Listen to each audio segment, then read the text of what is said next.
All right. Hey, welcome back to the Go for CEO channel where we interview CEOs, founders, entrepreneurs, and intrapreneurs, and all over the world, studs and studettes. I mean, I am super excited about this gentleman. Over the last week or so, I've gotten a chance to meet him. I talked to him offline, and yes, I did bring him off a Clubhouse. But this guy's building an empire. I mean, you could see the labeling, the branding, the background. I mean, this guy is a killer. And what he's doing is his business is 9 to 5 killers. I've already heard some of his episodes. I mean, just brilliant stuff. And just the energy that Glen Graham is bringing. I'm so excited to have you on the Go for CEO channel, Glen. So how are you? I'm great. Glad to be here. And I love that introduction. I never had one like that yet. So thank you. Well, you deserve it, man. So look, I mean, we're all in this game trying to add more content, add more value, and just bring it to the people that really want to learn. And, I was very attracted by that branding, 9 to 5 killers. In the Go for CEO channel, we're really trying to teach people, how do you start a business? How do you scale a business? How do you fund a business? How do you market a business? How do you operate a business? And then what's the mindset behind it? Because you want to be driven by mindset. So super excited to have you on. So tell us a little bit about the background, Glenn, and just kind of walk us through the ideation side. That's typically the first part that we work through, and just getting a chance to see, and listen to how you thought of this business, and we'll go from there. So take it away. Thank you so much. So how I started this business, what made me think about it is when I used to do photography, videography, and my goal at some point was to work for other brands, like doing their stuff and, just kind of be the guy that's behind the people that were doing a lot of creative stuff. But I realized that there was a limit to what I could do in those situations, because what would start to happen was when I started to work with some of these brands, they had their own ideas, and I had to realize that my ideas and their ideas didn't mesh. And I started to realize that I needed to have a thing of my own. I started to work a day job, and I started to fund 9-5 Killers. And what 9-5 Killers is, it started as a passion project. And I wanted to just have a better life for myself where I can get another stream of income. And then I started thinking, well, maybe I could leave this day job. So that's pretty much the breadth of it. I wanted to create a revenue for myself and build something that was mine, because you can't pass on, like if you're a big person in a company, you can't give that over to your child or something. But a business, they can inherit a business of yours, but not your job. So No, yeah, it's so right. I mean, I guess the mentality of entrepreneurship and becoming a CEO and becoming the CEO of your life is really what our channel is about. So that's what you did. You decided to kind of take the bull by the horn and make things happen. So walk us through those first few initial steps. Obviously, you mentioned you were still having a job. You founded the name. You kind of created the idea. What was the first few things that you did to kind of get yourself started? So the first things that I did to get started was the type of people that I hang around with. So I worked a day job that I mentioned, and anybody that, when you mention this stuff, if they were dreamers like me and they were talking about doing stuff, I wanted to be around those folks. But the people that after you're working an 8-hour shift after your job, they wanted to go to the bar across the street and they wanted to talk about management and talk about what we didn't have. And I said, we already gave them 8 hours of our lives. We gave them 40 hours for the whole week. I'm not going to spend my Friday talking about it. So I would give anybody that I was around, I'd give them like maybe 3 minutes or so to decompress and get it off their chest. And if they wanted to talk any more than that, either I would move and go somewhere else. And then so I just started realizing that people weren't really, listening. So I started just stop hanging out in areas where my coworkers were, because I wanted to be around other individuals. So the first step that I took to getting around people like myself was social media. That was the only place that I could find people that had this mindset. I do have people in my circle that I know personally, but I would say that it's very limited in the people that I know that go out and execute.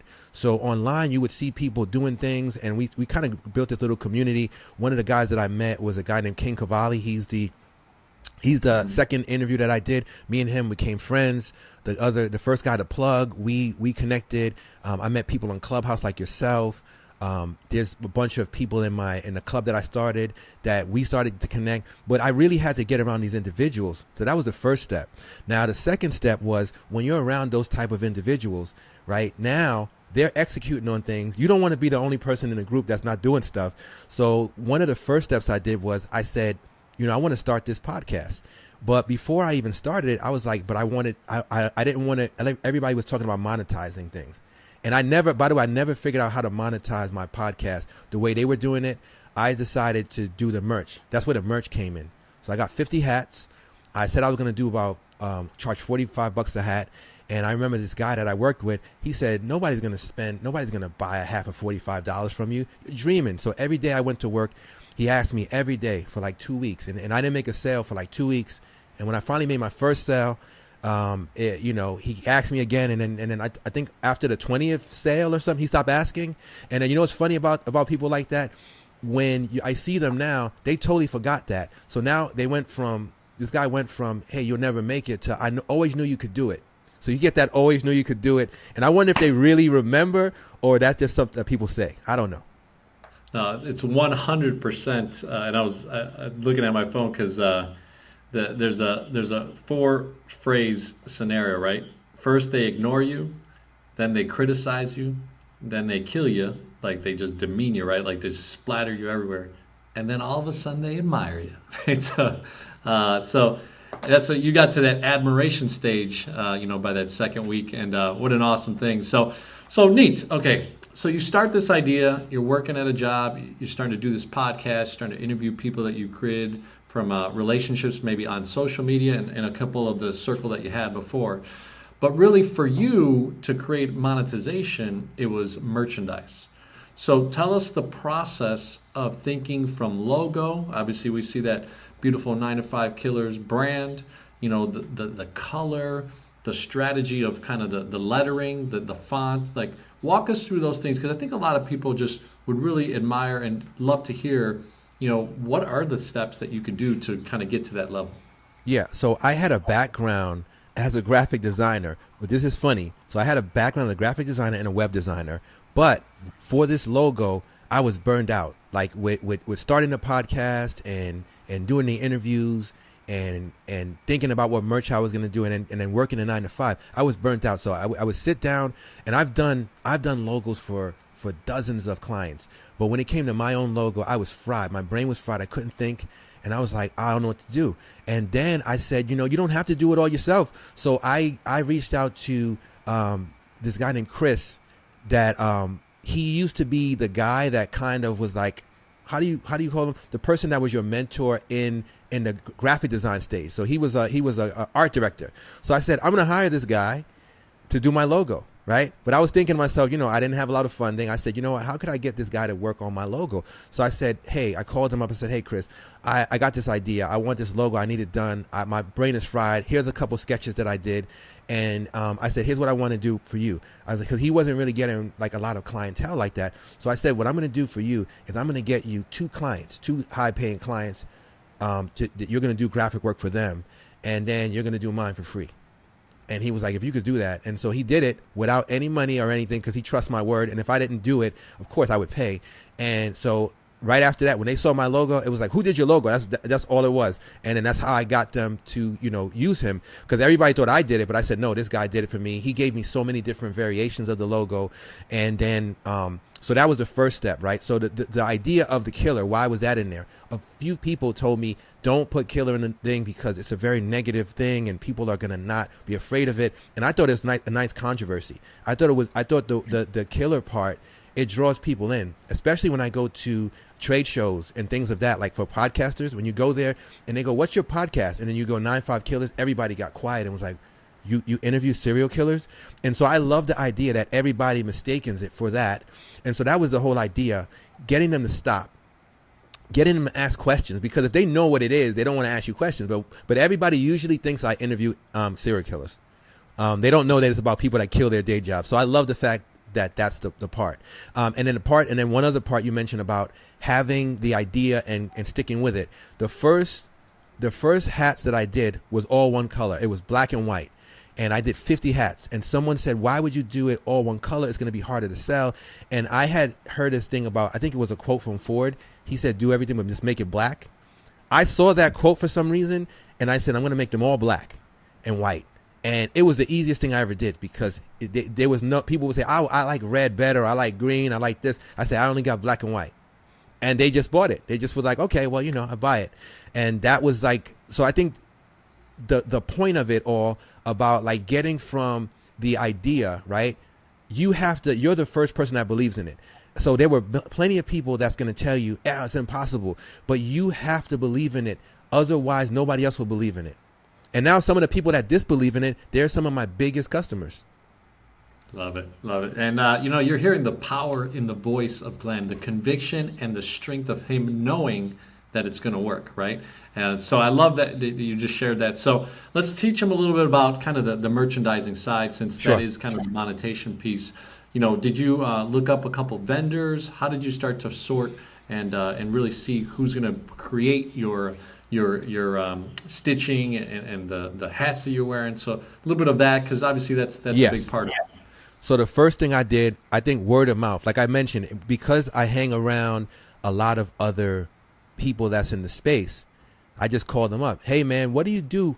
Do you know anybody that does stitching? And then you get a personal recommendation. So I got a personal recommendation for, I forget the name of the first people that did my hat, but they're somewhere in Long Island, Queens. And I said, I'm going to go to these people. I went over there. They showed me what they can do, but the price was a little bit hefty for me. So the guys could see that, the price was a little bit much for someone starting out. So I said, what could I do to kind of lessen the price? I love your work, but what can I do? He said, if you bring your own merch, we'll print on it for you. So I went to the city. I went to by the garment district in New York City, and I found there's a lot of wholesalers over there.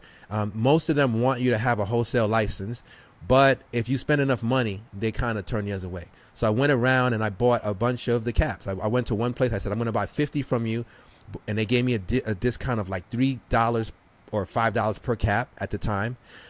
They were dad caps. And then I was able to go get them printed. The guy charged me about, I believe it was $10 to stitch them up. So I paid about $13, and I made $45 in terms of the profit. Nice. So you already had, a semblance of what cost of goods, Yeah. What the retail type of space was, and what you were doing. So sweet. So tell us a little bit about, you had the hats, obviously you're still working a job so you can pay your bills and stuff like that. What started to build the momentum to start to realize, like, hey, I can be my own 9-to-5 killer, and start to see where those funds start growing? Because obviously cash flow is king, right? So Yeah. so share that side.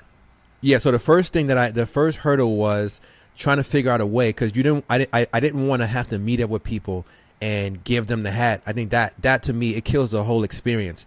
So I didn't have the funding yet for a website. So the first thing I did a research, and I found, I don't know if you heard of Shopify. You familiar with that company? Yep. So Shopify, in case you guys don't know, Shopify is a e-commerce shop that you can set up pretty much like a e-commerce store and start selling products. All you need is a PayPal account, and they charge about $32 a month. And so I set up an account with them, and I put my hats on there.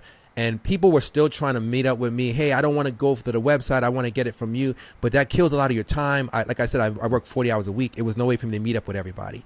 So it really helped a lot, because they had, it just really, even though I was spending $32 a month, it really increased my sales, because people didn't have to wait. I would just see the notification. I just keep getting notification that people were buying the stuff.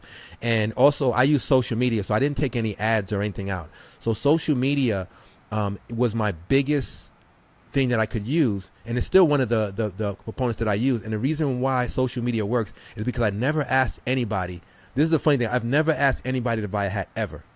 What I do is I wear it, and I make sure that anybody that buys it, if they send me a good enough photo of it, I will post it. I'll edit it. I'll do stuff to it. And if it's somebody who I really like their look, I'll even meet up with them. And because I used to be a photographer, I'll shoot them in my product, and then they get a portrait.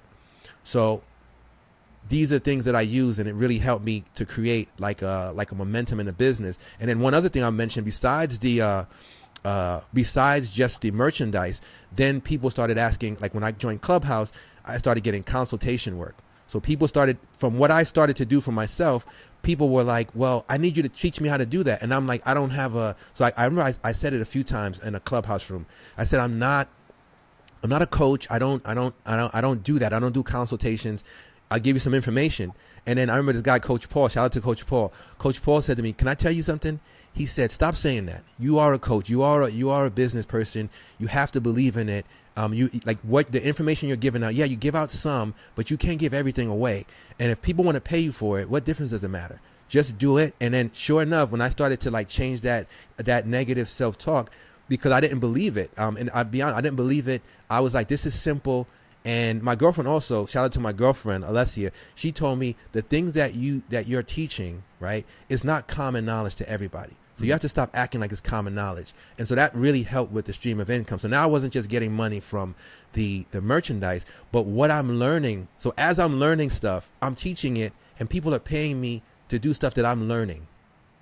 You know, I always thought that was kind of fraudulent, but it's not. Now I realize that. No. Yeah. I mean, look, like your girlfriend said, I mean, that is part of, you know, having a product, right? In the absence of value, people are worried about price, right? But you're bringing value, so they're willing to pay a price, right? So it's pretty awesome stuff. So neat. So you start getting this momentum. You're getting on social. You're getting on Clubhouse, on audio social. You're starting to put that brand out there. All the while you're obviously working. So how are you juggling this type of side? Because a lot of people are like, hey man, I already work 40, 45 hours a week. I can't do anything else, right? You must be lucky because you don't have kids and you're not married or all that type of stuff. What's the mindset that you had when you clocked out from that job? What did you do to kill it? Oh, it's what I did before I clocked in. I realized at some point when I started the business that I was only doing about 10 hours a week on my personal business. And I said, that's a no-no, because I was doing like a lot of people do. I would wait till after work and then I would try to get stuff done. And then, you know, you're tired, you know, even if you have time, like I used to work from 9 to 7. So you're burnt out, you know, you don't want to do it. You eat, you're like, I don't want to do this thing. And so what I started to do, and I told my girlfriend one day, I said, I'm going to start getting up at I started getting up at 5 first. And it was this interview I did with this influencer, and I seen how obsessed he was. His name is the Wealthy Guy, and the Wealthy Guy said that he woke up at like 6 o'clock every day, and he would start his day from there. So I said, I'm gonna beat him. I'm gonna do 5, and then it went from 5 to like 4. So to this day, I still wake up for like the last year or two. I have been waking up at 4:30. Right, I would do all of the work that I had to do, and then by 8 o'clock. I would jump on the bike. I have a Peloton. Jump on the Peloton for like an hour, and then I jump on the train and go to work. And I did that, and I realized that that's the way to do it. And I know that people are probably saying that's insane, right? But I realized something. Even the bigger influencers, they'll tell you they have to say this. They have to say this. What I'm about to say, that you have to be careful and you have to be mindful and you have to get rest, and you do have to do that stuff. But one thing that they won't tell you is you have to be obsessed with what you're doing in order for you to reach the people that you want to work with. Like I did some work yesterday, and I'm going to do some work tomorrow for a big influencer on YouTube.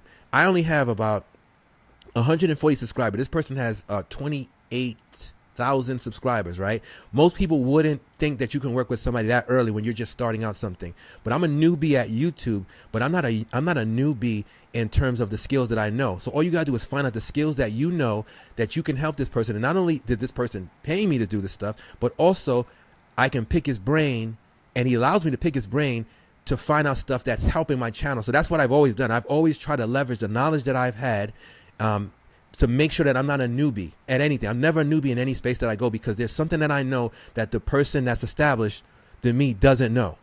And that's what keeps you the edge going. That obsession. I love it. You know, as you were saying that, I'm trying to think, man, like what is one thing that even people that I've interviewed that are typically on camera, right? This one thing, super simple, that I look at the camera, because people are like, yeah, in your interviews, it looks like you're looking at me. Right. And I go, well, I look at the camera.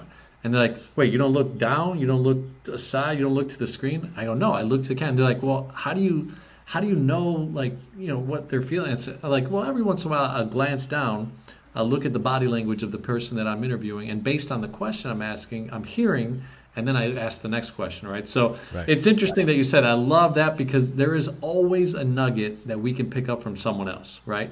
And vice versa, that we're always learning. So neat. So hey, look, you launch this program. You start getting the merch out there. You're learning and you're meeting influencers on audio spaces, all these types of things. So what's kind of the breaking point for you of seeing these people that you're bringing on to the type of people that you're interviewing? What's the breaking point of you're like, man, this is starting to grow? What's the momentum side of things that you're starting to feel? Well, it's the people that you can contact. It's the people that you talk to. Like the people that I talk to, like the guy, by the way, Gary Egenet is his name. That's the YouTuber that I'm working with. There's another one that I haven't sealed a deal with him yet, so I'm not going to mention his name yet. But the beautiful part about dealing with these people is you go to their home and they have like a plaque of YouTube. YouTube sent them a plaque for reaching their first 100,000 subscribers. There's not a lot of people that can say, they're even aware that YouTube gives plaques. And he's not even focused on that. He's like, I want the gold now, Glenn. That's what I want. And so when you're around people like that, they're obsessed. You get to see how they live. You get to see the obsession. So anything that see, when I talk to regular folks, right, it's almost like me hanging out as a bodybuilder, hanging out with the average person. Anybody, if you're a bodybuilder and you hang out with people who are not bodybuilders, they're going to say the bodybuilder is obsessive, right? But if you're a bodybuilder that hangs out with other bodybuilders, they're going to push you to be greater. So hanging out with these people that I want to emulate, when I see them, I'm like, I am not doing enough. I got to do a little bit more. And that's the part that really gets me focused, that I know that I'm not crazy, that in order for me to get to success, there's a certain amount of obsession that you have to do in order to get there. 100%, right? So, hey, look, Go for CEO community, that last part right there, rewind that, listen to it, take some notes down, really understand what Glenn just shared with you. The obsession is not so much that, hey, you're going to work 24 hours a day, but it's about being obsessed about the meticulous, understanding kind of the things that you're doing. How does it get better and grow from there? So awesome, man. So help us understand, I guess, the scalability of what you're envisioning for the next 6 to 12 months, because I'd love to get your passion of obviously what you started, the merch that you've been able to build, the collaborations that you're starting to do, and you've created your own business inside of a business world called podcasting and YouTube and all that stuff. So now, what does the next 6 to 12 months look like for you? Well, I think that a lot of people think about scaling too early. I don't believe that scaling too early is a good thing. I believe that you really want to get and understand and really have a foothold in what you're doing, because the thing that brings me in the money is understanding the market, right? So some people scale and they get bigger and they bring people on board and then they can't pay people, right? So for me, I try to figure out how can I really really burn in and get in on people. So I'll give you an example. The other day I shot an intro video. I don't even have an intro video for my own page, but two big influencers asked me to shoot their intro for their YouTube channels, right? So I shot one the other day and I shot it on the GoPro. It looked amazing on the GoPro, but when I got it, I'm supposed to edit today. When I looked at the footage today, I realized that when I hooked up this camera to do the interview with you, because I'm using my Blackmagic 4K to do this interview, like as my webcam. When I hooked it up to do the interview with you, I noticed that the quality on here is much better than my GoPro. So I called the influencer up and I said, hey man, got some good news and bad news. He goes, what's up? I said, I don't like the footage that I shot for you. And he's like, why not? And I said, because I know what it could be. And he said, Glenn, I saw what you did and I think it's good enough. And I said, for the level that you are, right, 10 years a YouTuber, it's not good for you, because I wouldn't use it. And I'm only on YouTube for a month and it's beneath me. So it's for sure beneath you. And he was like, man, I love that. And he said, you don't mind doing it again? I said, no, I would do it. And even if I was paid already to do it, which I wasn't paid yet to do it, I would do it again. Even if he was like, I'll pay you regardless. He said, I'll pay you regardless. Not a problem. I said, no, that's the obsession. That's the drive. You have to be willing to do, as an entrepreneur, you have to be able to hold yourself to you have to roast yourself. So one of the things that I do, I roast people on their stuff, right? So when I say roast, if I have a friend, right, and you're doing something, I'll tell you what it is that you're doing that could be better for your stuff. Mm-hmm. And you take it or leave it. And in return, only thing I ask from you is to do the same for me. Roast my stuff. Don't do the, oh man, what you did was amazing, everything spectacular. And I think that's what people, so instead of scaling, I'm at the point of refining and getting the process down to a really tight thing, and then I scale. Like, I'll give you an example. You remember you just mentioned just now, you said you that when you're doing interviews, you can look at the camera directly. A tip for you would be, I have my laptop on an elevated surface, so it's up right level with my camera. So when I'm looking at the computer, the camera and the computer, they're aligned, and so it can look like, it keeps me from doing this. Like most people's their camera's down, so I make sure it's eye level. I make sure my laptop is eye level, so nothing do I have to do this for. If I look at a note, the note would be over here. If I look at another note, the note is over here. I never have to be doing this and looking down, and so helping people know that is what I'm here for. Yeah, man. You start growing that knowledge and sharing with it, and obviously, like you said too, it's really cool to be a 360 guy, meaning you're okay with not only sharing the views that you have, but you're also okay to accept them, right? Yes. That's a big deal. That's a leadership quality in you. So awesome stuff. So, well, look, I love that you're going to get to a perfection level, right? And now nobody's ever perfect per se, but you're growing your skill set. You're finding ways to fine tune, like you just said. And look, ladies and gentlemen, the Go for CEO channel, really, when you think about a killer like this, right, a 9-to-5 killer, you're starting to see those ways that you can kind of put those steps together to eliminate that stuff, right? So right now, when you think about the people that are receiving your merchandise, the people that are your interviewees, they're all clients per se. And in the Go for CEO community, at the end of an interview, we kind of go through the CEO, right? So client experience, employee engagement. I know you don't have any technical employees right now, but you may have some independent contractors, some people that you work with, some people and why do they want to engage with you is one question, right? And then the O is for operational excellence, which is kind of some of the things that you're fine tuning over the next 6 to 12 months. So let's start with client experience, and you kind of gave a glimpse. You were willing to say to your client, this first footage, not good enough, right? I saw a better way. So I love that you said that. So tell our audience here at Go for CEO community, what is the client experience at this point right now that you're making sure that it's a value proposition? Well, the client experience is, I want my client to get what I have. Like, I am not a perfectionist. I'm like, people confuse professionalism with perfectionist, right? I'm not a perfectionist. I want stuff that I want. Even my merchandise, like I just sold a sweatshirt to a client recently, and he said to me, man, this is a beautiful sweatshirt. And I said, I know, because I wouldn't give anything to somebody that I wouldn't wear. So I want to treat the client at my level. I don't believe, like, some people think the client should be better and they treat the client better. No, my taste is very high. I want the clients to get what I have.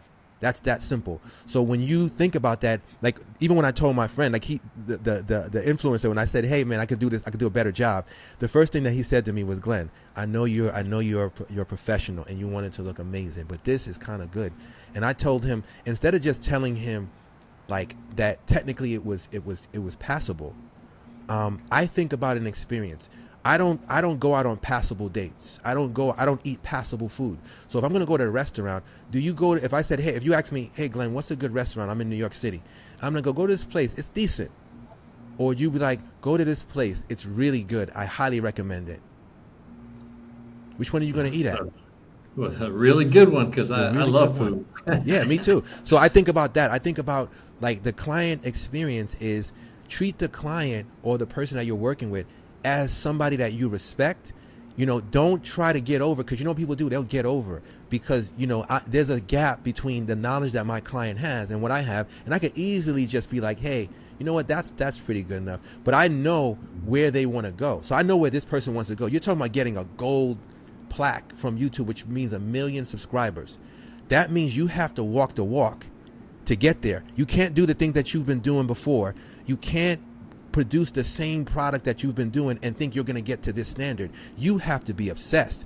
And none of the people that are in that have the gold plaque, you know what they're going to say once they have it? They're going to say, you know what, man, a good work-life balance is very important. You have to take rest and whatever. As they don't do that, as some of them don't go to sleep, as some, I don't believe in doing that, but I'm just telling you that the thing that it's almost like the millionaire that tells you money's not everything. Let me get the million, I'll decide. I know what you want to do to get there. So I gotta, as a friend, as a person that's working, I have to make sure that as if you want to get there, I have to provide the vehicle for you to get there. And if you tell me, hey, I don't want you to do it, no problem, no problem. But for me, I would say for my money, I want somebody like myself around that's going to tell you, hey, you could do it that way. But if this is where you're trying to go, this is the vehicle you need to get there. So in that same vein, it sounds like you're probably going to answer this pretty closely to client experience. But when I say employee engagement, it's not always about having employees, and I probably need to change just to engagement. Yeah. Why do people engage with Glen? Why do people engage right now with 9 to 5 killers? Why do people want to be around your aura?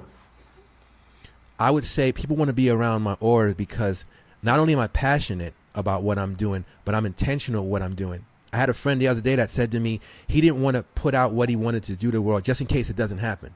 You're already setting limitations before you did it. You're already thinking what the hater is going to think or what the person, the naysayer, is going to think. And I'm saying, put it out there. Make them your accountability partner. Make that person that doubts you, make them fuel you. Because I said, one of the things that pretty much almost broke me was the person that said, you're never going to sell anything, man. Your stuff is you're dreaming. You're going to sell a hat for $45. Keep dreaming. Who are you? That's what the person said. So not only did that break me, but it also built me. Because I wanted to prove not only to that person, but to myself that I could do it. So what's the worst thing that I think people do? They hide stuff. They go, like people tell you, don't put out your stuff until, because the haters might get a hold of it. Those haters will motivate you. And the reason why, think about this. Think about like I just read an article the other day that said that, what's the guy for the founder of Facebook, Mark Zuckerberg, lost billions of dollars for that metaverse, right? And he's constantly losing it. People say, oh man, see, he's losing stuff. People made rumors about it. But guess what? He had $1 billion to lose. Why? Because he puts his stuff out there. He takes the risk. You're sitting there being like, what's the thing they're going to say at the end of your life? You lived a careful life. That's what you want to say at your funeral? You lived a careful life. You didn't take much risk and you didn't lose much. I want to lose everything and get it back. I want to focus on building something. And I think that's why people are around me, because some of these people, they may never be around that type of energy. And a lot of people in your place will tell you, hey man, just don't push too hard. Make sure that you work on make sure you're there for your wife, make sure you're there for your family. I'm saying be there for them, but educate and inspire them. Like I'll give you a quick example. One of my friends the other day said to me, his daughter, who's 16 years old, she has a job, and the daughter complained to her dad that the manager is making her clean up, like sweep up. So he said, Glenn, I had to tell her, hey, you need to be able to, don't run away from the work. If your manager wants you to sweep up, then sweep up, blah, blah, blah. And I said, you know how I see it? He goes, how? I said, you should talk to your daughter, sit her down and say, hey, you know how it feels to sweep up and you don't like it? I'm going to show you how to never sweep another floor again. You have to be obsessed if you don't want to sweep. Remember that. I said, every time you're sweeping that floor, think about what you want to do so that you never have to sweep someone's floor. Don't tell her that that's part of life and that sometimes you got to eat shit. No. Tell her that if you don't want to do that anymore, this is the sacrifice you have to make. You can't expect to not sweep floors and do things you don't want to do if you're not willing to be obsessed and make sacrifices. So he thanked me for that. Some people would say, how dare you tell me about my daughter? But he said, thank you for that. I needed that, because now he can sit with his daughter, and instead of telling her this is what your life is going to be like, he could say, if you want to be your own boss, you're going to have to stop with instead of doing all those Netflix all week, focus on the things that you're going to create so that you don't have to sweep anybody's floor ever again. Boom! You gotta get some sound effects, man. That's my next up level. Get a roadcaster, man, because man, I'll tell you, I've been supremely admiring from the day that I met you on Clubhouse, and you walked into the room, and you're sharing the semblance of your mind and everything you do. And for a young cat, I mean, you have it dialed in, man. So I'm super excited to have had you on. The last one is operational excellence, right? You mentioned knowing that you needed to go to the wholesale district. You mentioned now you're building collaboration with influencers. So what's kind of the operations of your business? If you could just kind of share a little bit of the intrigue of how you're operating on a daily basis. How I'm operating on a daily basis, that's a good one. For an entrepreneur, that looks like it's a constant. To explain it is very difficult without scaring the crap out of people. It's because you're wearing a lot of hats. So I don't wear all of the hats, but I wear a lot of the hats. So one of the things, for example, that I've outsourced was the website was outsourced. So one thing I didn't mention to you guys is at a certain point when I was making the money on Spotify, I said I don't want to just have a Spotify. I need to create a website. And people say, why do you need a website? It's a nice hub for people to always go back there. And I know that I can that no matter what, they can go to 9-5 Killers and they can always find my products. And I don't have to worry about it dealing with some middleman and worrying about the terms and services of what I could sell on my own site. I could sell whatever I want on my own site. Nobody could report me, because on Shopify, they can report you. They could have stuff. If something was offensive, they could say, I don't like the writing of that. And they could have it pulled. I didn't want that. So I said, that's not going to happen. So I shelled the money out, because once again, I used to do websites, but it was burning. It, like one day of trying that out, I said, this is not for me anymore. And I outsourced it to to this company, and they built the website. And I paid the guy on the side after the website was built to make some upgrades to it. And now I know enough technical skills to upgrade that.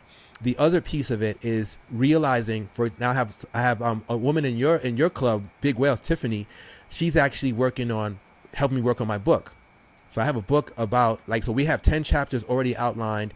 We have different things with the book, and I wasn't going to do a book because it was a pipe dream. Like, I'll be honest with you, I used to always say every year, I'm going to do this book. But truthfully, with all of the things happening around my business and not being able at this point to afford to have somebody working with me, I was set on, I'll do this thing and I'll do all these different things. So to answer your question, what operations looks like, it looks like letting go of things to me, like letting go of things and not micromanaging everything. That means, like, at some point I had to be like, okay, Tiffany, we sat down, we had the meeting. These are the notes. Okay, you take care of the rest. But before, I wanted to be on every inch of everything. I wanted to be in charge of the cover design. And so what it looks like from an operational standpoint to me is freeing up my time so I could focus on other ways of bringing capital in. So strengths, man. When you find your strengths, and then you know how to delegate your weaknesses, or just something that you know that could be maybe a $15 an hour scenario, right? When you're making $150 an hour, that's a big deal. So awesome stuff, man. So well, look, I'm super excited to have had you on the Go for CEO channel. My man Glen Graham with 9-to-5 Killers, so I want you to subscribe to the channel. Go to his channel on 9-to-5 Killers. Let's get him up as well, and then go to his website and check out his merchandise. But what are some of the best ways to really communicate with you, Glen? If you were to say to someone like, hey, if you really want to get a hold of me, or you want to collaborate, or you want to check out my merchandise, what are the best ways? I would say Instagram is a great way. You can reach out to me on 9-5 Killers. That's on Instagram. You can reach out to me on also on Instagram. My personal account is Glen Graham 5.6. And anywhere I'm at, if I'm there, like Clubhouse, if you see me, you could DM me, talk to me. The only thing I would say is just don't pitch me on the first sentence. Say good afternoon, say good morning, say, hey, nice to meet you. The thing that I don't respond to a lot is a lot of folks, they don't realize they come up with like paragraphs of stuff before they even introduce themselves or say good morning. And that to me it reeks of something. I don't know what that is, but I think it's better that you take it slowly, like any relationship, and go from there.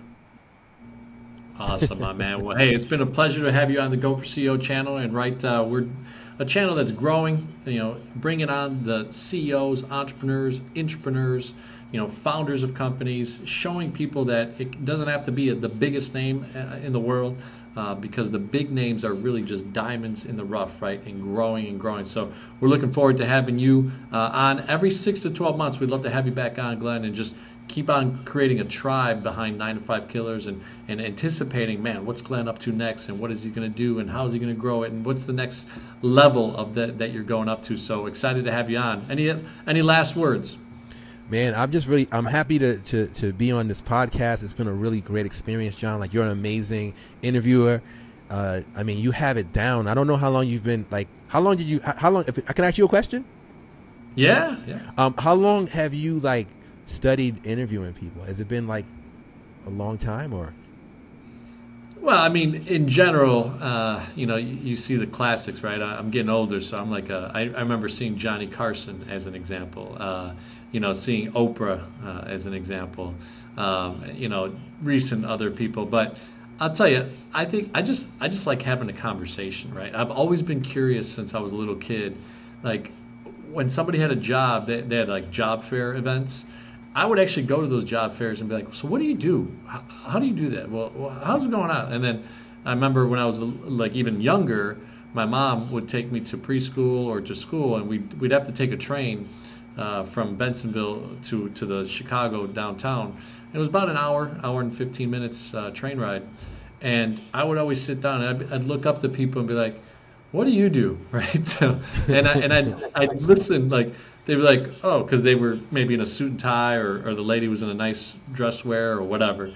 Oh, I'm a whatever. I'm a restaurant owner. I'm a car driver. I'm a blah blah blah. And I was always curious. So honestly, in the pandemic side of things, around August of 2020, I kind of got tired of my friends struggling in the restaurant industry and other industries that I saw in business, and I said to myself, I don't find many, if any, YouTube channels, podcasts that talk to just the regular Joe, regular Sally in middle America that has a great business, $700,000 in revenue, $1.3 million, $22 million, but they're not known on social media. So that was my intrigue, and once I started doing it, man, I was just having fun. Like, I'd probably do it 3 to 5 hours a week, right? Because I have 3 kids and married and business and everything else. But I really just enjoy, like, when I hear you and I hear the passion that you have, and I could see this guy just starting out. Like, what I'm so excited about is 3 years from now, I'm going to be able to say, like, I knew Glenn when he was just starting 9 to 5 Killers. I'm going to say that about you. What are you talking about? Well, I mean, hopefully, what it is we grow together, right? So yes. We have that gold plaque, that silver plaque that YouTube's going to share with us, and other platforms that'll probably come out to compete, right? But it's going to be really cool to hear that and see that. So a long-winded answer is that I like listening and talking to people, and just because I'm always curious, like, you always wonder, at least for me, when I was driving, we lived in a condo my whole life, and it wasn't the biggest thing. I didn't have a backyard type of life when I was a kid. And I always wondered, like, what does that person do with the beautiful house, 3-car garage? You got Mercedes in there, you got big backyard. Like, what do they do? So right. That's kind of what helped me intrigue. No, that's beautiful. And I'll tell you something. One of the things that I last thing I'll share, because I think that's beautiful. First of all, the fact that you listen, because a lot of times that I think is a superpower. There's a lot of people, especially on different apps, Clubhouse, that they don't listen to people. So they talk, but they don't take anything in. So I noticed that from your room, that you were that's why I stayed longer than I was intending to stay, because how you kind of allow people to have a voice. There's many speakers that I know that they highlight their stories and just how perfect I am.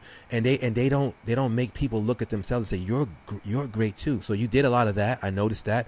And then, so one of the things that I would say that I've noticed, and this is for anybody listening who wants to make the money or wants to get to the certain level, is that you were mentioning 3 years from now. I'm thinking about right now in the present. I don't really think too far ahead. I know it sounds weird as an entrepreneur, but I believe that the opportunities, they come before the money. So we have to work on the opportunities and create them now. And then the money is a byproduct of our focus in the now. Some people, they're focused too far ahead or too far behind, and they're missing these opportunities right now in front of them. These things that you're doing right now, that's the stepping stone to where you're going to be at 3 years from now. So if we think that somehow we're magically going to just arrive there, no, it's every single day. Like this right here is an opportunity for me to connect with you and meet your people. I don't have to meet every single one. If I met one person, and I know I'm going to meet at least one person from this interview that that's going to say, I like this guy. And that is what I'm focused on. Those little things are, if you ever watch those time travel shows, it's if you change one little thing, and it changed the whole trajectory of your life.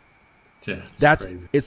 it's a simple thing. Everybody thinks it's this grand thing that you're gonna one day, somebody's gonna notice, somebody's gonna look down from the mountaintop and be like, you. No, it's you're gonna meet somebody right now on YouTube that this little clip might inspire, and it's gonna change their life, and then it's gonna change your life. That's my I thought. love it. Well, look, hey, my brand on Clubhouse is John the Bomb. Building others means business, and that's what you've Yeah. done today, man.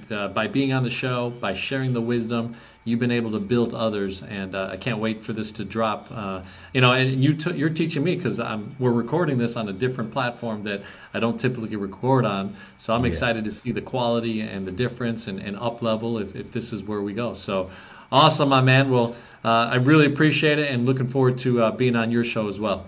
Thank you, and don't turn off. But yo, thank you. It's been a pleasure being here, brother. I really enjoyed it, and I look forward to doing more.